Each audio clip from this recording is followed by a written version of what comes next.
Uma pergunta interessante que as pessoas fazem é a seguinte: se os anjos no céu, os primeiros que foram criados, se eles eram, como Lúcifer, anjos de luz, como é que eles puderam pecar? Como é que eles puderam ofender a Deus e serem expulsos do paraíso? Aí é uma coisa muito interessante de nós explicarmos e que o Catecismo da Igreja explica. Inclusive eu escrevi um livro inteiro também para explicar sobre os anjos. Um livro todo baseado na teologia católica, Santo Tomás de Aquino, Santo Agostinho. Inclusive eu coloco aqui 7 catequeses belíssimas do Papa João Paulo II sobre os anjos. E o que a Igreja então nos explica? Bem, a Igreja nos explica o seguinte, que os anjos e os homens foram criados à imagem e semelhança de Deus. O cachorro não, a galinha não, os animais não. Mas nós, homens e anjos e mulheres, fomos criados à imagem e semelhança de Deus. O que significa isso? Sobretudo, livres. Mais do que a inteligência, a vontade, a memória, o intelecto, a liberdade. Liberdade quer dizer o quê? Eu faço da minha vida o que eu quero. Entende? Eu vou ser médico, vou ser engenheiro, vou ser sapateiro, vou ser pedreiro, não vou ser nada. Entendeu? Deus deu a vida para eu governá-la. Isso é o ponto fundamental da semelhança com Deus.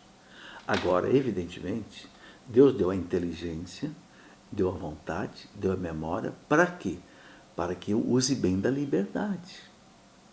Entende? Eu não deixe a soberba tomar conta de mim, a vaidade tomar conta de mim, eu não deixo a concupiscência tomar conta de mim, a preguiça tomar conta de mim, etc, etc.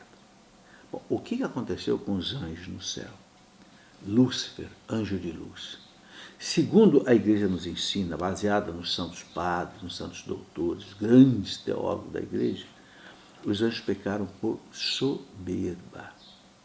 Eles não se aceitaram simplesmente como criaturas de Deus, limitada, claro, a criatura é limitada, o absoluto é o Criador. Então, o Santo Tomás de Aquino diz que eles quiseram ser Deus, como Deus. E a gente percebe que a tentação que o espírito do mal colocou em Eva foi exatamente esse. O quê? O Senhor Deus diz que você não pode comer aquela fruta, né, lá do paraíso. Esse Deus é malvado. Ele sabe que se o dia que você comer dessa fruta, você vai ser como Deus. Seus olhos vão se abrir. E você vai ser como... Ah, Eva, eu vou ser como Deus, não vou ser simplesmente só como mulher, limitada, vou ser Deus, tudo poderosa. Traga a fruta. Entendeu? No céu, os santos doutores, o Catecismo da Igreja explica isso. Aqui no parágrafo 392, o Catecismo diz assim, olha, a Escritura fala de um pecado desses anjos. Esta queda consiste na opção livre, olha a liberdade, desses espíritos criados que rejeitaram radicalmente e irrevogavelmente a Deus e seu reino. Rejeitaram a Deus e seu reino por quê? Porque quiseram ser Deus. E não existe dois deuses. Deus é um só. Ninguém pode querer ser igual a Deus. Como eles quiseram ser Deus, rejeitaram Deus irrevogavelmente. Quer dizer, faltou a eles humildade, faltou a eles, eu sou uma criatura, mas sou uma criatura bela, maravilhosa, que devo louvar a meu Deus continuamente pelo que ele me tirou do nada e me fez uma criatura. Mas a revolta dos anjos foi essa. Então aqui diz o Catecismo, temos um reflexo dessa rebelião nas palavras do tentador dita a nossos primeiros pais, e vós sereis como deuses. Então o diabo é pecador desde o princípio e pai da mentira.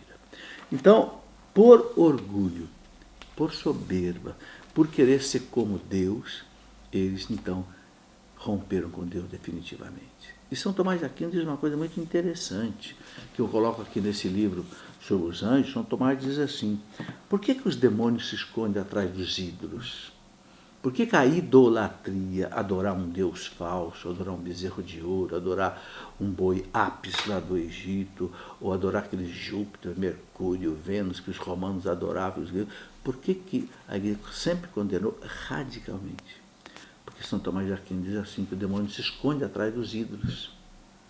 Como o ídolo é uma fantasia que não existe, Não existe, Júpiter não existe, Marte não existe, Mercúrio, esses deuses. Então, o demônio se esconde atrás dessa fantasia e o que acontece? O culto que é prestado a essa fantasia, ele recebe. Entendeu? Por isso que a idolatria é algo temerário, porque no fundo, qual foi o pecado dos anjos? Quiseram ser como Deus, adorados como Deus, por culpa deles mesmos, sem terem sido tentados por ninguém, usando o mal da sua liberdade.